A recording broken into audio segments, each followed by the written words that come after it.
सुगंधा और उसकी सास कांता के बीच एक अजीब सी जंग रहती थी। ये जंग थी किचन में कौन ज्यादा अच्छा काम करेगा और घर के सदस्यों के दिल जीतेगा। और उनकी इस जंग में हमेशा कुर्बान होते थे उनके दोनों पति। कैसे? आइए देखते हैं इस किचन पॉलिटिक्स की कहानी में।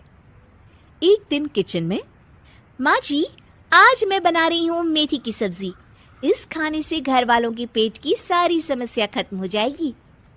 और मैं बना रही हूँ तड़के वाली छाछ, जिसे पीते ही गैस की समस्या कभी नहीं होगी। दोनों अपने अपने खाने को लेकर टेबल पर पहुंच जाती हैं। तभी सुगंधा के ससुर उसकी बनाई सब्जी की तारीफ कर देते हैं। अरे वाह, मेथी की सब्जी भी बनी है, बड़ी ही स्वादिष्ट है। वाह बहू वाह। अरे बहू, लेकिन इसमें इतनी सारी मेथी बर्बाद करने की क्या जरूरत थी? देखिए माँ जी, ये तो वो मेथी है जो आप रात में भिगोकर सुबह उसका पानी पीती हैं, और जो मेथी फेंक देती हैं उसी से मैंने ये सब्जी बनाई है।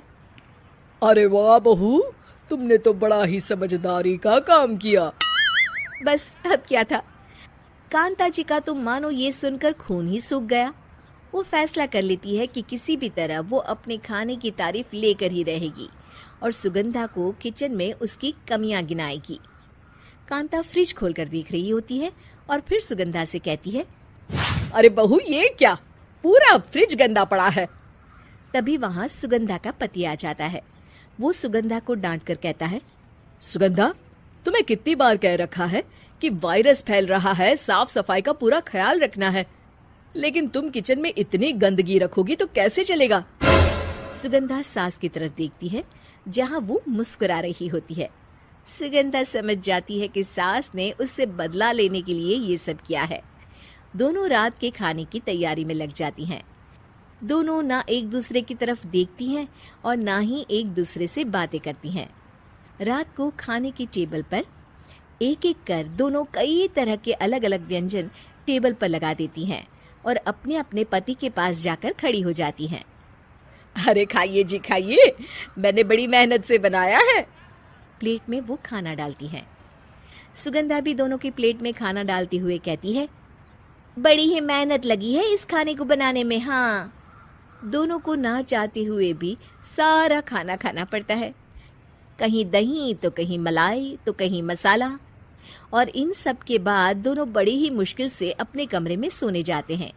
लेकिन अगली सुबह सुगंधा का पति चिल्ला रहा होता है, हाय रे, हाय मेरा तो पेट खराब हो गया, हाय माँ बहुत दर्द हो रहा है। तो वहीं कांता के कमरे से भी कुछ ऐसी ही आवाज आने लगती है। हे भगवान, इस सास बहू की लड़ाई हमारी जान लेकर रहेगी। जाओ कोई डॉक्टर को बुला कर लाओ। डॉक्टर आते हैं। दोनों को देखकर कांता और सुगंधा से कहती हैं, देखिए, आप दोनों इन्हें खाने में हल्का ही दीजिएगा। हो सके तो रात का खाना जल्दी खाया करे और वॉक किया करे।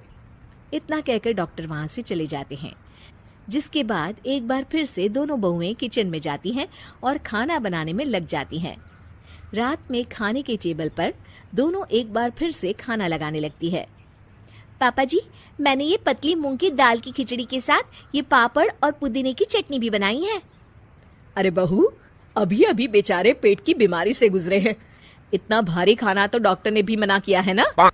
देखिए, मैंने आप दोनों के लिए सूप बनाया है। और दोनों उन लोगों की प्लेट में खाना डालने लगती हैं। तभी दोनों एक साथ बोल पड़ते हैं, बस करो, हमें माफ करो, हमें नहीं खाना इस घर में ना खिचड़ी और ना ही सूप। हम इंसान हैं, एक वक्त में एक ही खाना खा सकते हैं। बस करो, हमें माफ करो, हमें नहीं खाना इस घर में ना खिचड़ी और ना ही सूप। हम इंसान हैं, एक वक्त में एक ही खाना खा सकते हैं। इतना कहकर वो दोनों वहां से चले जाते हैं। कहानी का अंत। आप लोग उम्मीद कर रहे होंगे कि अंत में सब ठीक हो जाएगा। नहीं जनाब, अगर सास बहू के बीच सब ठीक हो जाए तो आप ये सीरीज देखे ही क्यों? तो मजा लीजिए इस चैनल में सास बहू से जुड़ी कहानियों का, क्योंकि ये ऐसा रिश्ता है जिसकी मिठास उसकी खटास में हमेशा ज्यादा ही रहती है।